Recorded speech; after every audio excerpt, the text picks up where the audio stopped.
Ciência Sem Limites está no ar. É um programa dedicado a mostrar, demonstrar, promover pesquisas e pesquisadores no âmbito da Unesp.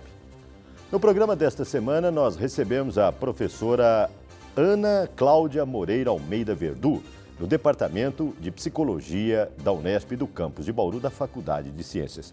Prazer em tê-la aqui no programa, professora. O prazer é meu, João.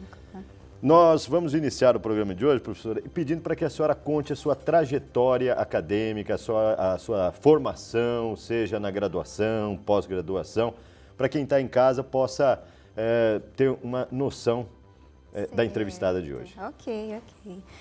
Bom, eu tenho formação inicial em psicologia, né? Então sou licenciada em psicologia e tenho a formação de psicólogo, que habilita para uma formação clínica. Eu fiz essa graduação na Faculdade de Ciências da Unesp Bauru, né? E aí posteriormente que parti para a pós-graduação com interesse em pesquisa. Perfeito. Quer dizer, então a senhora é prata da casa, né? Porque muitos fazem a graduação conforme a formação em outras universidades e depois, né, retornam. Então a senhora iniciou a graduação aqui e depois foi para onde? Isso, aí fui para a Universidade Federal de São Carlos fazer o mestrado, né? Então lá eu fiz o mestrado em Educação Especial numa linha de pesquisa que chama Aprendizagem e Cognição do Indivíduo Especial. Nessa linha de pesquisa, nós estudamos os processos envolvidos na aprendizagem, no desenvolvimento de habilidades verbais e cognitivas de indivíduos com necessidades educacionais especiais. Perfeito. Na educação especial, a gente tem uma vertente para políticas educacionais e inclusão e uma linha para tecnologia de ensino. Essa é para tecnologia de ensino. Depois do mestrado, já também, como se diz, engatou no doutorado? Contínuo, doutorado, isso, doutorado na mesma universidade, na mesma linha de pesquisa, aprofundando o trabalho e os estudos com aprendizagem e cognição de indivíduos especiais. Sempre nessa área, né? Sempre nessa área. E posteriormente ingressou aqui no campus, né? E hoje a senhora também ministra aula, por exemplo, na pós-graduação aqui da Faculdade de Ciências, da Psicologia? Sim. Além da graduação, estou na pós-graduação em Psicologia do Desenvolvimento e Aprendizagem. E importante essa trajetória, né, a coerência dela. Hoje dou aula na linha de pesquisa Desenvolvimento e Aprendizagem, Desenvolvimento e Processos Educativos. Mas sempre nessa área de cognição? Sempre nessa área de cognição, sempre. E hoje, a graduação, é lógico, todo pesquisador ele tem que dar aula na graduação e, às vezes, também muitos que são credenciados, que têm produção científica na pós-graduação, né? Falando em termos de graduação, Faculdade de Ciências, o curso de Psicologia aqui na UFC é bastante conceituado, né, professor? Sim, é bastante conceituado. Nós temos uma procura muito grande no momento do vestibular, né? A relação candidato-vaga ela é bastante expressiva dentro dos cursos da Unesp, né? E temos uma procura grande, sim. E aqui é só licenciatura também, né? Nós tivemos licenciatura, agora, hoje temos formação de psicólogo. E é um curso de 4 anos? É um curso de 5 anos. 5 anos, noturno e integral? Noturno e integral. Integral seria vespertino, né, no caso, né? Seria matutino e os 3 períodos, isso nós temos. Professora, em termos de pesquisa, né, além de atuar como docente na pós, a pós é reconhecida pela CAPES conceito 3 ou 4? Ela é conceito 3 e estamos aí com expectativas boas. É um curso recente, a nossa pós-graduação ela é recente, né? Ela é muito nova, né? Ela é nova, né? E tem visualização para o doutorado aqui? E temos planos para doutorado em breve. Perfeito. Conte então, vamos adentrar, né? Basicamente, comportamento, cognição e ensino. São as vertentes da sua pesquisa, né? Sim, sim. Esse é um tema central dos trabalhos desenvolvidos, né, no escopo do laboratório, né? Ele é fruto de parcerias, né, entre a Unesp, o Hospital de Reabilitação de Anomalias Craniofaciais, né, o carinhoso Centrinho. Né? Daqui da USP de Bauru. Daqui da USP de Bauru. Isso, e a Universidade Federal de São Carlos, lá o Laboratório de Estudos sobre Comportamento Humano. Nessa parceria, nós trabalhamos no escopo do Instituto Nacional de Ciência e Tecnologia sobre Comportamento, Cognição e Ensino. A senhora falou de laboratório, como é que chama o seu laboratório? Laboratório de Aprendizagem, Desenvolvimento e Saúde.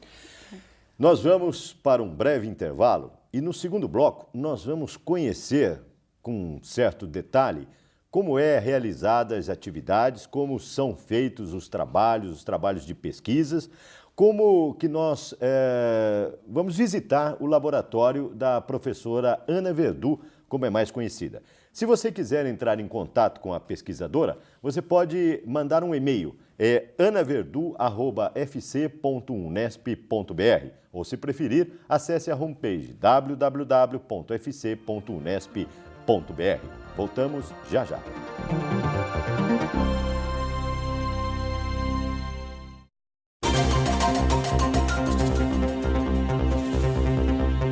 O Ciência Sem Limites está num laboratório diferente, um laboratório ligado à área de humanas. Nós estamos no Laboratório de Aprendizagem, Desenvolvimento e Saúde, que pertence ao Departamento de Psicologia da Faculdade de Ciências aqui do campus de Bauru da Unesp.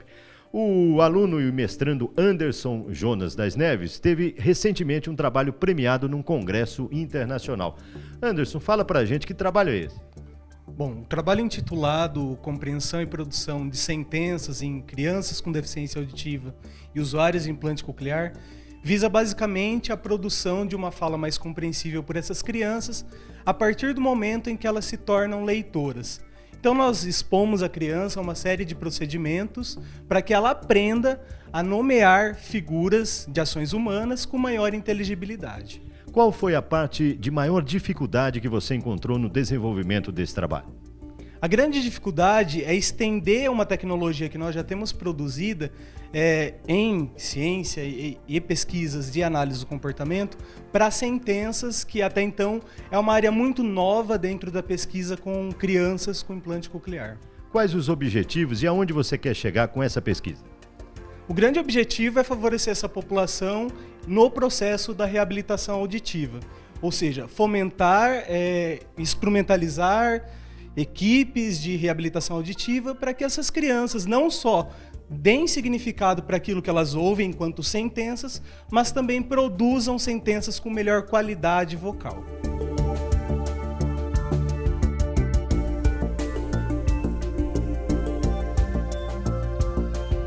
Ainda no Laboratório de Aprendizagem, Desenvolvimento e Saúde, nós vamos conversar com a mestranda Bárbara Guerra. Bárbara, como é que é a rotina de trabalho aqui no laboratório? Bom, semanalmente nós temos um grupo de estudo sob a supervisão da professora Ana, onde os alunos da pós-graduação e da graduação se reúnem para discutir artigos relacionados à nossa área de estudo, ensino e aprendizagem da linguagem, discutimos artigos referentes ao tema e também contribuímos para o projeto de cada um dos pesquisadores. Como é que é feita a pesquisa em campo nessa área da psicologia? Então, nós saímos a campo para a coleta de dados em diversos lugares. Aqui no CPA, que é o Centro de Psicologia Aplicada, vamos a instituições onde temos vínculos em hospitais e em outras faculdades também.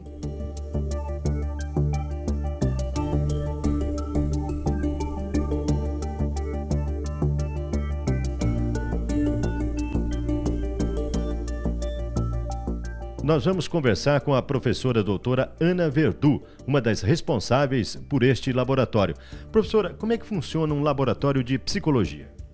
Bom, todos estamos acostumados, né, com laboratórios com tubos de ensaio, reagentes químicos e diferentes equipamentos, né? Num laboratório de psicologia, o funcionamento é um pouco diferente, né? O nosso alvo, o nosso objeto de estudo é o comportamento, é esse o fenômeno que nós estudamos, né? Então aqui nós discutimos sobre comportamento humano com base em artigos e revisamos a literatura científica no cenário nacional e internacional, inicial, discutimos projetos de pesquisas, delimitamos estruturas de pesquisas e rotinas, né, que vão ser aplicadas em campo. E lá em campo, nós tomamos medidas comportamentais e registramos a partir de filmagens, relatos de entrevistas, e aqui nós categorizamos esses dados, olhamos para esses dados, categorizamos, observamos mudança em relação a uma avaliação inicial que nós fazemos, né? Observamos frequências, porcentagens de comportamentos. Professora, como é que foi orientar o trabalho do Anderson das Neves, que resultou num prêmio, num congresso internacional na área de psicologia? Certo. O trabalho do Anderson deriva de uma parceria técnico-científica entre o setor do implante coclear, do Hospital de Reabilitação de Anomalias Craniofaciais, a pós-graduação da Psicologia da Unesp de Bauru e a Universidade Federal de São Carlos, né? Baseados em estudos anteriores, nós percebemos que uma criança que já é leitora, ela tende a falar com maior inteligibilidade diante da palavra escrita. E ela perde essa inteligibilidade na hora que ela vai nomear objetos ou ações humanas, né? Nós conseguimos, por meio de procedimento específico, transferir essa inteligibilidade da fala diante da leitura para objetos ou figuras de objetos. O trabalho do Anderson vem fazer esse tipo de transferência de repertórios com frases mais amplas. Ciência Sem Limites vai para um breve intervalo e retorna já já.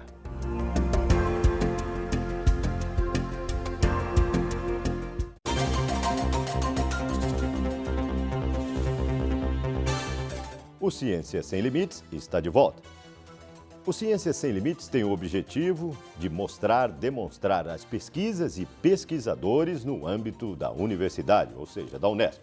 No programa de hoje, nós recebemos a visita da professora Ana Verdu, do Departamento de Psicologia da Faculdade de Ciências do campus de Bauru. Como vocês viram, né, professor, no bloco anterior nós vimos a rotina do seu laboratório, os seus orientandos, os pesquisadores que realmente colocam a mão na massa. E eu acho que quem está em casa pode ter notado alguma coisa do tipo: puxa vida, não tem tubo de ensaio, não tem microscópio. Quer dizer, são áreas diferentes. A psicologia é a área de humanas, é humanidades, né? Sim. Então, o computador é a grande ferramenta de pesquisa. Nós vamos pedir para a senhora relatar agora como é que é a atividade, a sua pesquisa em si, né, no dia a dia, e a finalidade dela. Qual é a finalidade da sua pesquisa atual? Certo. De fato, é um laboratório diferente, né? A nossa principal ferramenta acaba sendo o computador, como uma ferramenta para aplicar procedimentos de ensino, né, na população com a qual a gente trabalha, e para analisar os dados também, né? O nosso principal alvo e fenômeno é o comportamento e o comportamento simbólico, né? O comportamento simbólico Qual que é a diferença entre comportamento e comportamento simbólico? Certo. Nós temos muitas maneiras de interagir com o mundo e o tempo todo a gente está interagindo com o mundo, né? A título de exemplo, quando vamos ao mercado escolher frutas para fazer uma salada de frutas, né? Nós estamos interagindo com aspectos físicos desse mundo. Então, a cor da fruta, a consistência, o cheiro, né? A qualidade, a né? Qualidade, e isso. E escolhemos o que vai compor essa salada de frutas, né? Por outro lado, quando a gente escolhe um produto baseado no que está escrito no rótulo, nas informações escritas, nós estamos lidando com símbolos. A hora que nós vamos olhar a carteira e para pagar a conta e decidir sobre o valor, quanto nós vamos dar e troco que receber, nós estamos lidando com símbolos, né? E é esse comportamento que é um grande desafio, né, para pais e educadores, né, de crianças com necessidades educacionais especiais, né? Porque tem dois componentes, né, nesse comportamento simbólico. Isso é bastante interessante. Ele pode ser tomado como um referente ou pelo seu referente e o seu uso simbólico. Então, uma coisa é eu falar a palavra maçã, né, esse som, e a gente lembrar daquela fruta vermelha, suculenta, docinha, né? A outra coisa é eu ver a palavra maçã ou ver a figura representativa dela e reagir como se estivesse diante da própria maçã. né? Então, são esses padrões de reações diferentes que são estudos. E que tipo de criança é aplicado esse tipo de estudo, geralmente, que a senhora pesquisa? A gente tem trabalhado com uma diversidade muito grande de populações, né? Esse tema, comportamento simbólico, é o grande tema sob o escopo do Instituto Nacional de Ciência e Tecnologia, né? Sobre comportamento, cognição e ensino. No nosso laboratório, nós trabalhamos com crianças com deficiência auditiva e crianças com outras diferentes necessidades educacionais especiais, como, por exemplo, dificuldades de aprendizagem, dificuldades específicas da linguagem, né? Audição, dificuldades no processamento da audição. Né? Da escrita também, professor? Da escrita também. Então, o comportamento simbólico, ele envolve diferentes modalidades de repertórios, né? Como ler, escrever. E para cada modalidade é um tipo de atividade de pesquisa a ser investigado? É um tipo de relação a ser estabelecida entre palavra falada, entre a figura, entre a palavra escrita, entre o que eu digo quando eu tenho a palavra escrita na minha frente, o que eu digo quando eu tenho a figura, ou sílabas, né? Componentes dessas palavras. Tem idade para isso nas crianças? Tem uma faixa etária? Esse processo costuma acontecer ali, até por conta das escolas, né? A partir dos 5 anos há um investimento mais direto para a alfabetização. E são vocês que detectam os problemas ou vocês já vêm com os casos diagnosticados via fonoaudiólogo ou coisa que valha? Sim, nós recebemos os casos diagnosticados nessa parceria, né? Principalmente crianças que receberam um implante coclear. São crianças com deficiência auditiva que receberam uma prótese, um equipamento biomédico, né? Ele é colocado dentro da parte interna do ouvido e ele assume as funções do ouvir. Ele detecta os sons, né? Então, essas crianças já vêm encaminhadas pelo setor do centrinho. E aí vocês fazem a avaliação. E como é que é feito? É feito no local ou via até computador, via internet hoje em dia pela tecnologia? Certo. Nós temos avaliações feitas no local usando o computador. No entanto, nós temos lá a nossa equipe de trabalho, né, atuando com as crianças via computador, mas nós conseguimos monitorar e supervisionar a evolução e a aprendizagem à distância, via internet. Que beleza a tecnologia, né? É realmente maravilhoso, o nosso serviço. Bom, hoje vocês viram que o assunto é comportamento, cognição e ensino. Professora Ana Verdu, do Departamento de Psicologia da Unesp, da Faculdade de Ciências aqui do campus de Bauru. Nós vamos para um breve intervalo e no último bloco nós vamos saber dos resultados e das conquistas nas pesquisas da professora Ana Verdu. É um instante só. Ciência Sem Limites, volta já.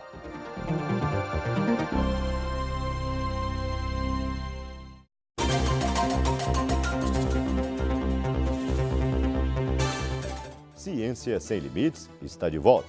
No programa de hoje, nós recebemos a professora Ana Verdu, do Departamento de Psicologia. Felizmente, o nosso tempo é relativamente curto e nós já estamos no último bloco.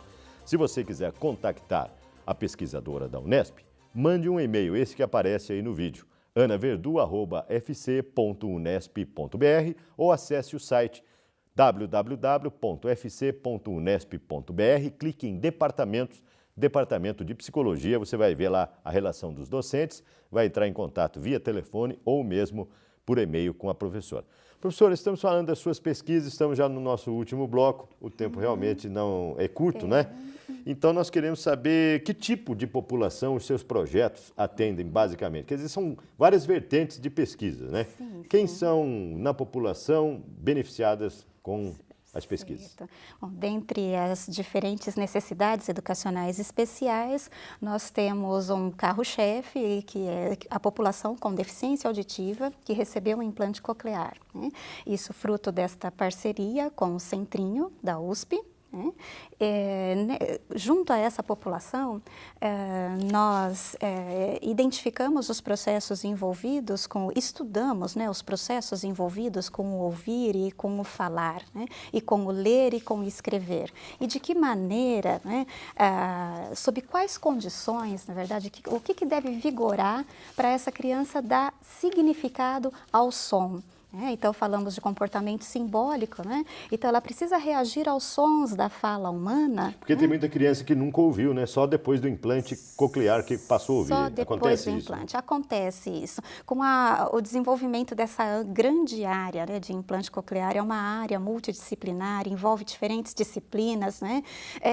Hoje, a criança que recebe o implante coclear, ela aprende a interagir com os sons de maneira incidental e não planejada, na interação com os seus pais, com as suas famílias, com a população. Mas tem uma pequena parcela da população que precisa ser ensinada diretamente a reagir aos sons de maneira simbólica. E ensinando, a evolução é muito mais rápida também, né? Ensinando, a evolução é muito mais rápida. A gente consegue diminuir as desvantagens, né, por ter sido privada do som por tanto tempo, né? Então, é essa população que a gente trabalha, né, de implantados Então, tem entidades cocleares. aqui de classe ou associações que têm o convênio com vocês ou não? Para aplicação das pesquisas? Sim, sim. Nós temos o convênio direto aqui com o Centrinho, o convênio com a Secretaria Municipal de Educação, onde a gente faz um trabalho de extensão nas escolas, aplicando procedimentos derivados dessas pesquisas, né?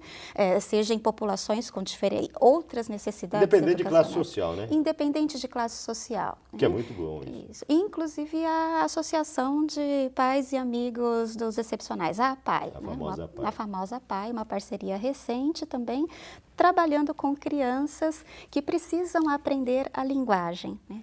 Basicamente, crianças com transtorno do espectro autista. Né? E o atraso na linguagem é uma das características que ajudam no diagnóstico. Né? Tá certo, professor. E, independente disso, o que a senhora considera mais importante nessas vertentes ou nesse seu dia a dia de pesquisadora, de cientista, né, de descobrir formas de melhorar a qualidade de vida das crianças, né? Certo. O interessante nessas pesquisas é que ela tem um caráter de aplicação. Né?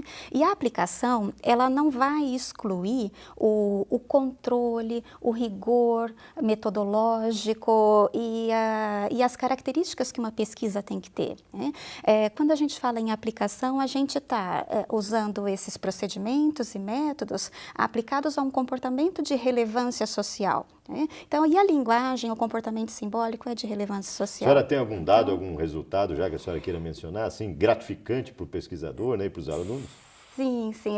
Nessa busca, né, das relações entre o ouvir e o falar, né, nós já conhecemos muito bem as condições sob as quais uma criança aprende a dar significado aos sons, né, e mecanismos para expandir vocabulário dessas crianças. Né.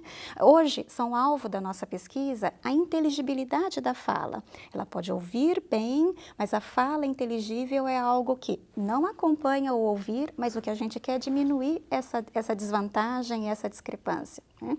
E temos encontrado também alguns caminhos, né, para se diminuir essa discrepância. Perfeito, professor. Relativamente, é muito relevante. Então, eu gostaria, o nosso tempo, infelizmente, está chegando ao final. Nós sabemos que, recentemente, prêmios dos seus orientandos foram conquistados em congressos. E a senhora também recebe verbas de órgãos de fomento, né? Sim, sim. Todo esse trabalho ele é possível face a essa rede de apoio e de subsídio, de fomento, né, como o FAPESP, né, CNPq, o próprio INCT, né, e o NESP, o Fundo NESP, também tem subsidiado nossos trabalhos, a CAPES, né, com bolsas e auxílio pesquisa. Parabéns, né? viu, professora? Então... Professora, infelizmente... o tempo chegou ao final. Muito prazer em tê-la e muito prazer também em poder demonstrar um pouco das suas atividades, seja lá no laboratório, né, e seja aqui também no estúdio da TV. Eu é que agradeço. Muito obrigada. Muito obrigado. Ciência Sem Limites vai chegando ao final. Mas antes, eu quero dar os parabéns a toda a equipe da TV Unesp, em função também da direção da TV Unesp, na pessoa da professora Ana Silvia, que muito em breve nós estaremos vendo Ciência Sem Limites em digital, no canal 46 UHF. Realmente uma conquista e tanto para a cidade de Bauru, uma TV inteiramente interativa. TV Unesp, canal 46 UHF Digital. Ciência Sem Limites fica por aqui. Na próxima semana, uma nova pesquisa, um novo pesquisador estará em destaque. Até lá, espero por você.